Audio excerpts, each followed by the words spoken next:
আসসালামু আলাইকুম বন্ধুরা, আমি এখন আছি ইলিশের বাড়ি চাঁদপুরে। আর নদীমাতৃক এই বাংলাদেশের মানুষকে বলা হয় যে মাছে ভাতে বাঙালি। আর মাছ খেতে ভালোবাসে না এরকম মানুষ কিন্তু এই দেশে খুঁজে পাওয়াটা মুশকিল।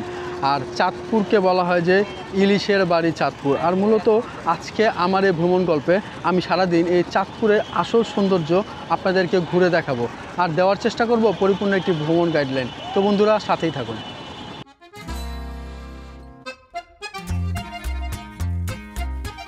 বন্ধুরা, চলে আসছে একেবারে সদরঘাট লঞ্চ টার্মিনালে। আর 12 নম্বর কাউন্টার থেকে 10 টাকার টিকিট কেটে প্রবেশ করলাম ভিতরে। আর এখন আমি দেখব এই সদরঘাট থেকে চাঁদপুরের উদ্দেশ্যে 8:30টার দিকে কোন লঞ্চটা ছেড়ে যায়, সেটাতেই কিন্তু চলে যাব আজকে চাঁদপুরে।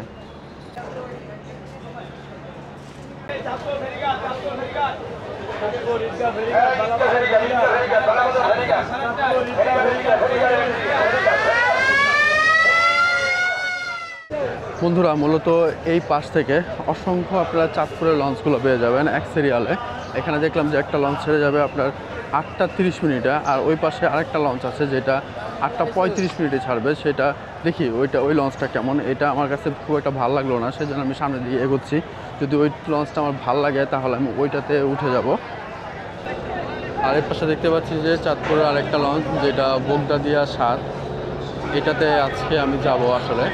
আর এটা ছেড়ে যাবে 8:35। এই লঞ্চটা কিন্তু খুবই সুন্দর একটা লঞ্চ।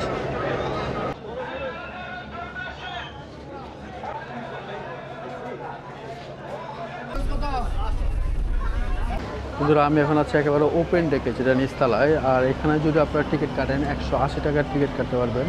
আর এ পাশে যে চেয়ারগুলো দেখতেছেন এই পাশটাতে, এগুলো মূলত 250 টাকা। আপনারা যদি চেয়ারে বসে এই নিচতলায় যেতে চান ঢাকা থেকে চাঁদপুর পর্যন্ত, তাহলে আপনাদেরকে 250 টাকা টিকিট কাটতে হবে। আর চাইলে ওপেন ডেকে কিন্তু অসংখ্য বসার কিন্তু জায়গাও আপনারা পেয়ে যাবেন।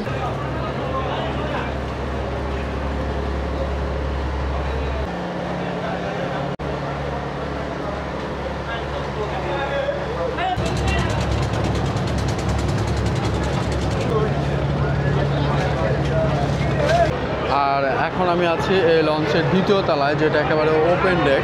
এখানে আপনারা চাইলে চাদর বিছিয়ে বা যে কোনো কিছু বিছিয়ে বসতে পারবেন। এই দিকটাতে একটা চেয়ারও আছে। আর এখানে যদি আপনারা বসে যান তাহলে সেক্ষেত্রে ভাড়া পড়বে 180 টাকা।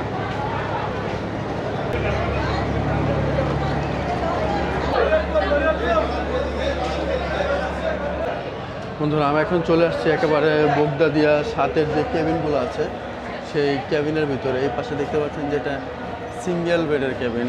এটা মূলত সিঙ্গেল বেডের কেবিন। আচ্ছা, এই কেবিনটা ভাড়া কত? 700 টাকা না একজনের জন্য? তো দেখতে পাচ্ছেন যে এইটা মূলত সিঙ্গেল কেবিন, এটার ভাড়া 700 টাকা। তো এই পাশে কিন্তু বেশ কয়েকটা কেবিন আপনারা পাবেন। এখানে VIP 1 আছে। মূলত আমি আপনাদেরকে ঘুরে ঘুরে দেখাচ্ছি এই পুরো লঞ্চটা। এখানেও কিন্তু কেবিন দেখতে পাচ্ছি। এটা ডাবল বেডের কেবিন। এই ডাবল বেডের কেবিনটা ভাড়া কত ভাই? 1400 টাকা। ডাবল বেডের কেবিন 1400 টাকা। এই পাশে আপনারা 2টা বেড পাবেন। এটাও কিন্তু একটা ডাবল বেডের কেবিন। দেখতে পাচ্ছেন যে উপরে দুই পাশে কিন্তু 2টা ফ্যান আছে।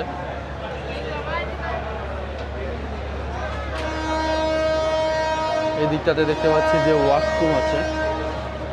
এই পুরোটাই মূলত এই দ্বিতীয় তলার এই পুরোটাই কিন্তু কেবিন। এটা মূলত বিজনেস ক্লাস, টিকিট ছাড়া প্রবেশ একেবারেই নিষেধ। এটা মূলত আপনার বোগদাদিয়া 7-এর বিজনেস ক্লাসের যে কেবিনগুলো আপনারা দেখতে পাচ্ছেন। এখন আমি এই লঞ্চের 3য় তলায় উঠতেছি। মূলত এই 3য় তলায় কিন্তু এই পাশে দেখতে পাচ্ছি যে নামাজের স্থান রয়েছে। আর এই পাশেও কিন্তু আপনারা কেবিনগুলো পেয়ে যাবেন। তো এখানে কিন্তু অসংখ্য কেবিন আমি দেখতে পাচ্ছি। পুরোটাই কিন্তু কেবিন। এপাশে দেখতে পাচ্ছেন যে ওয়াশরুম আছে। আর ওয়াশরুমটাও কিন্তু আসলে খুবই পরিষ্কার পরিচ্ছন্ন এই পাশটাতে।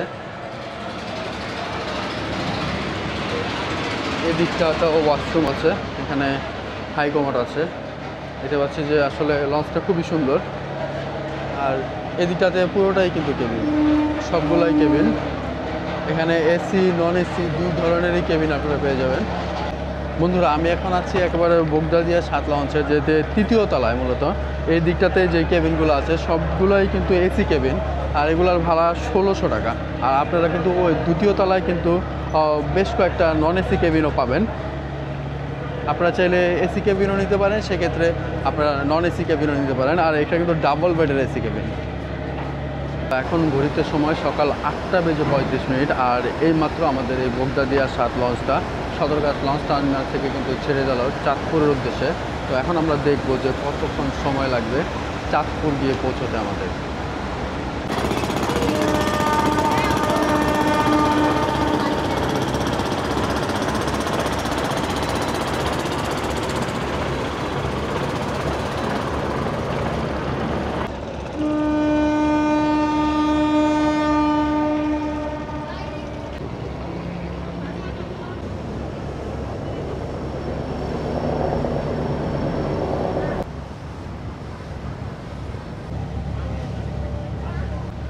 আমরা এখন আছি একেবারে বুড়িগঙ্গা নদীর উপর দিয়ে আমাদের লঞ্চটা চলছে। আর এই দিকটাতে কিন্তু কেরানীগঞ্জের ভিউ দেখতে পারবেন আপনারা।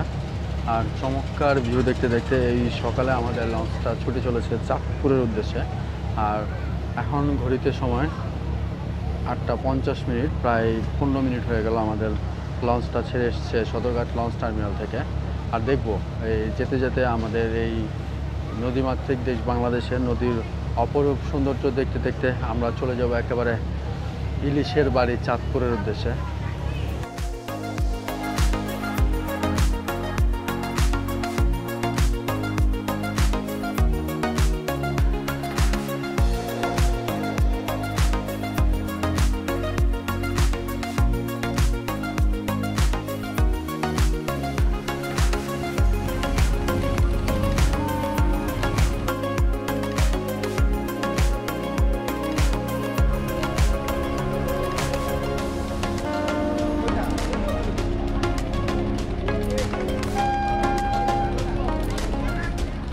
যারা আমরা কিন্তু এখন আছি ফতুল্লা, নারায়ণগঞ্জ ফতুল্লা ঘাটে। আর এই পাশে চমৎকার ভিউ দেখতে দেখতে আমাদের লঞ্চটা ছুটে চলেছে চাঁদপুরের উদ্দেশ্যে।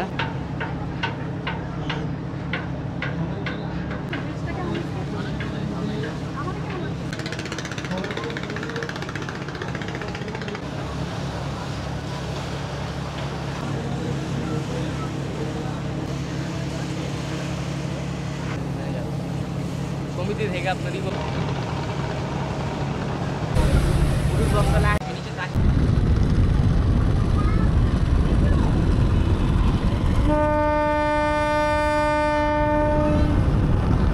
বন্ধুরা নদীর অপার সৌন্দর্য উপভোগ করতে করতে আমাদের লঞ্চটা ছুটে চলেছে চাঁদপুরের উদ্দেশ্যে।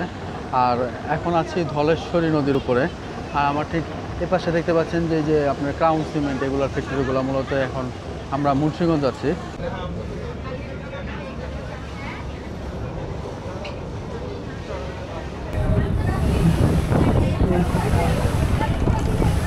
বন্ধুরা এই মুহূর্তে চলে আসছি মুন্সিগঞ্জ লঞ্চ টার্মিনালে। আর এখন আমাদের লঞ্চটা এখান থেকে যাত্রী উঠাবে। অল্প সময় কিন্তু এখানে থাকবে, বেশি সময় ওয়েট করবে না। দেখতে পাচ্ছি যাত্রীরা অলরেডি ওঠার জন্য পায়তারা করতেছে।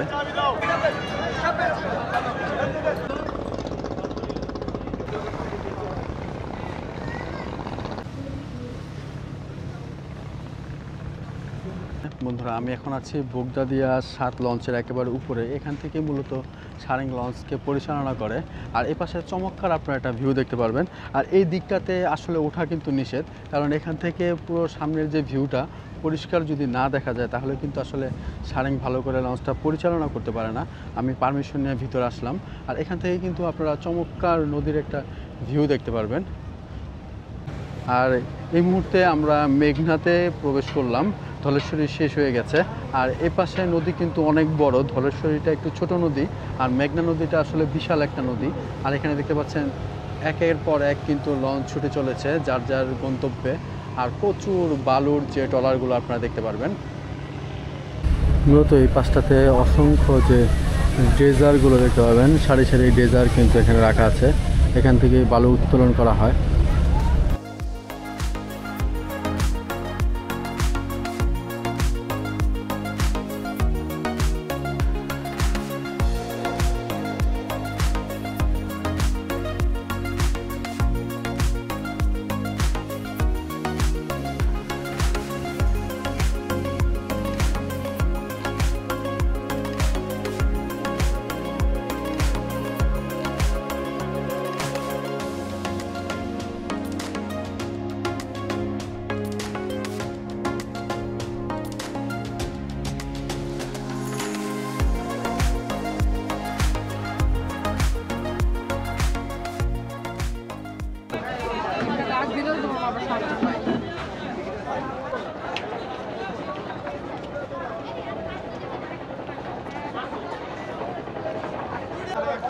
আলহামদুলিল্লাহ বন্ধুরা, চলে আসছি একেবারে চাঁদপুর লঞ্চ ঘাটে। আর এখন ঘড়িতে সময় 12টা বাজে। আর আমরা রওনা দিয়েছিলাম সদরঘাট লঞ্চ টার্মিনাল থেকে 8টা 30 মিনিটে।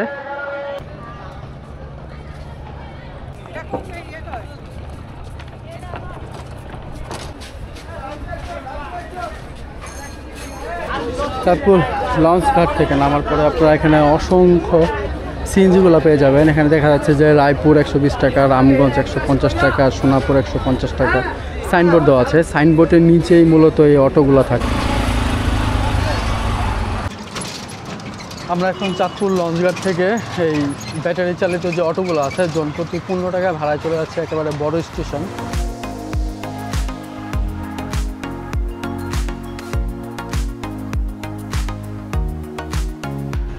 বন্ধুরা, চলে এসেছি চাঁদপুর রেলওয়ে স্টেশনে, যেখান থেকে মূলত 2টা ট্রেন কিন্তু সারাদিনে ছেড়ে যায় এবং ছেড়ে আসে। মূলত চট্টগ্রাম থেকে সকাল 7টার দিকে একটা ট্রেন ছেড়ে আসে এই চাঁদপুরের উদ্দেশ্যে, আর একেবারে 8টার দিকে সেই ট্রেনটা চলে যায় আবার চট্টগ্রামে। আর দুপুর 1টার দিকে একটা ট্রেন চলে আসে চট্টগ্রাম থেকে, আবার ঠিক 2টার দিকে চলে যায় চট্টগ্রামের উদ্দেশ্যে।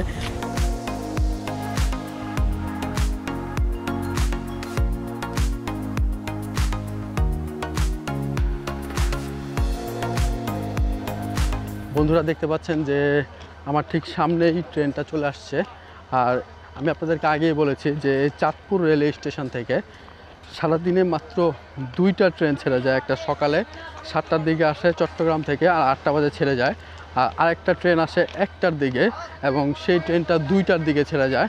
আর সেই 2টার যে ট্রেনটা সেটা কিন্তু আমি পেয়ে গেলাম।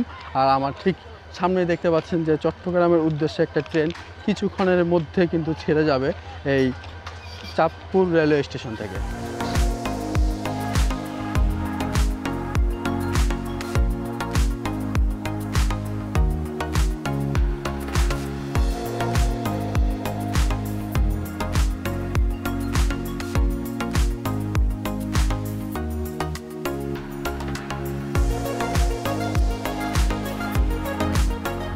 বন্ধুরা, এই চাঁদপুর রেলওয়ে স্টেশনটা সম্পূর্ণ আপনাদেরকে ঘুরে দেখানোর চেষ্টা করলাম।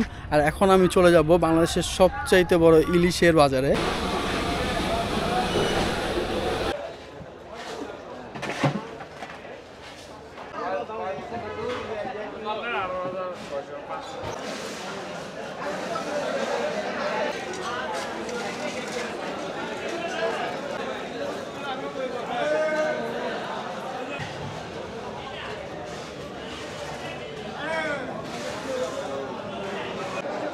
বন্ধুরা, আমি এখন আছি একেবারে চাঁদপুরের যে ইলিশের বাজার, ওই ইলিশের বাজারে। মূলত এই বাজারটা একেবারে রেল স্টেশন থেকে একেবারে ঠিক বাম পাশে ডাকাতিয়া নদীর তীর ঘেঁষে কিন্তু এই পুরো ইলিশের আড়তটা।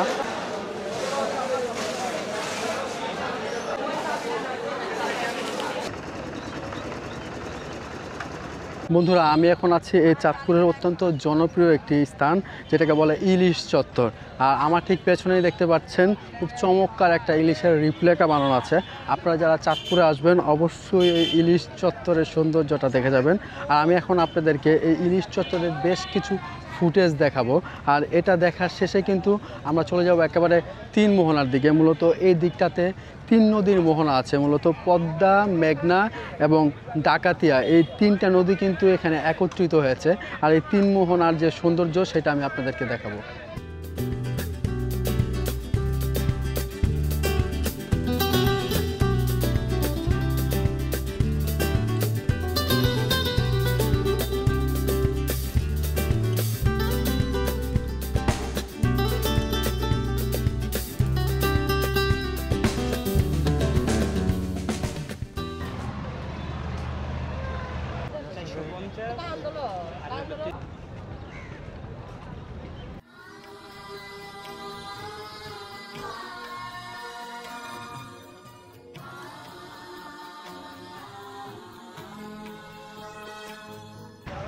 আর এখানে আমার ঠিক পেছনে দেখতে পাচ্ছেন রক্তধারা স্মৃতিসৌধ। মূলত 1971 সালে যুদ্ধ চলাকালীন সময়ে পাকিস্তানি হানাদার বাহিনী এই স্থানটাতে গণহত্যা চালাতো। আর সেই গণহত্যার স্মরণেই কিন্তু 2011 সালে এই স্মৃতিসৌধটি তৈরি করা হয়। আর যারা এই 3 মোহনায় আসে মূলত এই রক্তধারা স্মৃতিসৌধের সামনে এসে সেই শহীদদেরকে আপনারা স্মরণ করতে পারেন। এখানে অসংখ্য মানুষ এসে সেলফি টেলফি তোলে। এখানে দেখতে পাচ্ছেন লেখা আছে আমার সোনার বাংলা আমি তোমায় ভালোবাসি। আর পাকিস্তানি হানাদার বাহিনী যখন আমাদের কাছে স্যালেন্ডার করেছিল তার একটা রিপ্লেকা এখানে তৈরি করে দেওয়া আছে। হাঁটতে হাঁটতে চলে আসছি একেবারে তিন নদীর মোহনাতে। আর এখানটাতে আপনারা অসংখ্য দোকান পাবেন। মূলত বিকেলের দিকে মানুষজন এখানে এসে বসে আর হরেক রকমের অ্যাক্টিভিটিস আপনারা দেখতে পারবেন। আর আমি এখন আপনাদেরকে টোটাল এই তিন মোহনার যে সৌন্দর্যটা ঘুরে ঘুরে দেখানোর চেষ্টা করব। মূলত এই তিন নদীর মোহনাতে আসলে আপনারা এখানে অসংখ্য ট্রলারগুলো দেখতে পাবেন। সেগুলো মূলত নিয়ে যায় আপনাদেরকে মিনি কক্সবাজার খ্যাত পদ্মার একটা চরে। তো ওই চরে তারা নিয়ে যায় এবং আধা ঘন্টার মতো আপনাদেরকে ওই চরে অবস্থান করতে দেয়। সেক্ষেত্রে কিন্তু পার পার্সন আপনারা 100 টাকা করে ভাড়া নেবে। আর যদি আপনারা এই তিন নদীর মোহনায় যান, মূলত যদি একটা রাউন্ড দিয়ে নিয়ে আসে, মূলত এই তিন নদীতে যায় একটা রাউন্ড দিয়ে ট্রলারটা আবার ঘুরে নিয়ে আসে। তো সেই ক্ষেত্রে 1 ঘন্টা যদি যে থাকেন আপনারা, সেক্ষেত্রে ভাড়া নেয় তারা 500 টাকা। আর যদি আধা ঘন্টার সময় নেন তাহলে সেক্ষেত্রে ভাড়া নেয় 300 টাকা। একেবারে তিন নদীর মোহনায় চলে আসছি। মূলত এই চাঁদপুরের তিন নদীর মোহনা দেখার জন্য অসংখ্য পর্যটক এসে থাকে। আর ঠিক এই পাশে যে মেঘনার যেই মোহনাটা, মূলত মেঘনাটা এই পাশ থেকে আসছে আর পদ্মাটা এই পাশে, আর এই পাশে ডাকাতিয়াটা। আর এখানে কিন্তু প্রচণ্ড স্রোত দেখতে পাচ্ছি। আর সেজন্য আসলে অনেকে ট্রলার নেয়, ট্রলার নিয়ে তিন নদীর মোহনা পর্যন্ত যায়। আমি কিন্তু যাচ্ছি না, আমি এখান থেকে যতটুকু পারি আপনাদেরকে দেখানোর চেষ্টা করছি। এই দিকটাতে যদি বলি এক কথায় ভয়াবহ অবস্থা। একেবারে তিন নদীর মোহনার ঠিক মাঝখানে যে স্রোত, আসলে ভয় পাওয়ার মতো।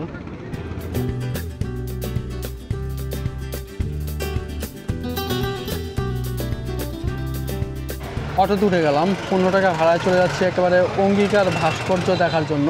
কালীবাড়ির মোড়ের উদ্দেশ্যে এখন রওনা দিলাম।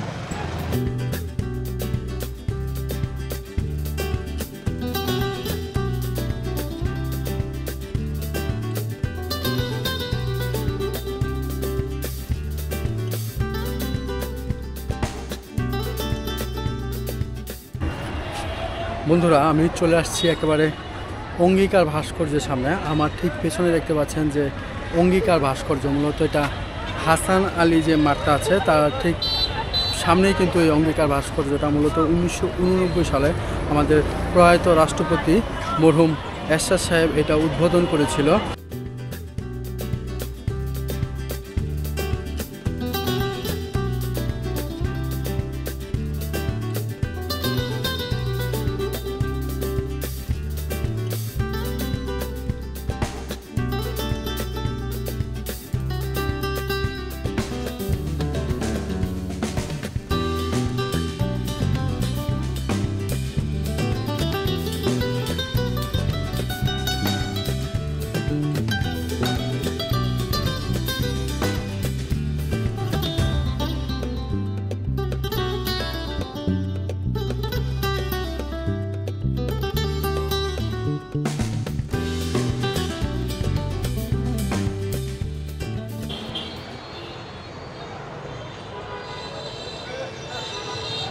বন্ধুরা, আমি এখন আছি একেবারে চাঁদপুর শহরে বাইতুল আমান রেলওয়ে জামে মসজিদের সামনে।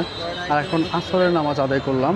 আর ঠিক এই বাইতুল আমান জামে মসজিদের সামনে কিন্তু এরকম বাইতুল আমান একটা চত্বর আছে, যেখানে এই চত্বরের ভিতরে আল্লাহ তাআলার যে 99টার নাম এখানে লেখা আছে। তো এখন চলে যাব একেবারে চাঁদপুরের লঞ্চ ঘাটের উদ্দেশ্যে। বন্ধুরা, পরন্ত বিকেলে এখন ঘড়িতে সময় 5টা বেজে 5 মিনিট, চলে যাচ্ছি বগদাদিয়া সাদ যে লঞ্চে চলে আসছিলাম চাঁদপুরে, সেই লঞ্চে চলে যাচ্ছি ঢাকা সদরঘাটে। আর আজকে সারাদিন আমি আমার ভিডিওতে তুলে ধরার চেষ্টা করলাম এই চাঁদপুরের আসল সৌন্দর্য, আর দেওয়ার চেষ্টা করলাম পরিপূর্ণ একটি ভ্রমণ গাইডলাইন। এই ভিডিওতে যদি কোনো ভুল ত্রুটি হয়ে থাকে অবশ্যই ক্ষমা সুন্দর দৃষ্টিতে দেখবেন। ইনশাল্লাহ দেখা হচ্ছে নতুন কোনো ভ্রমণ গল্পে। আল্লাহ হাফেজ।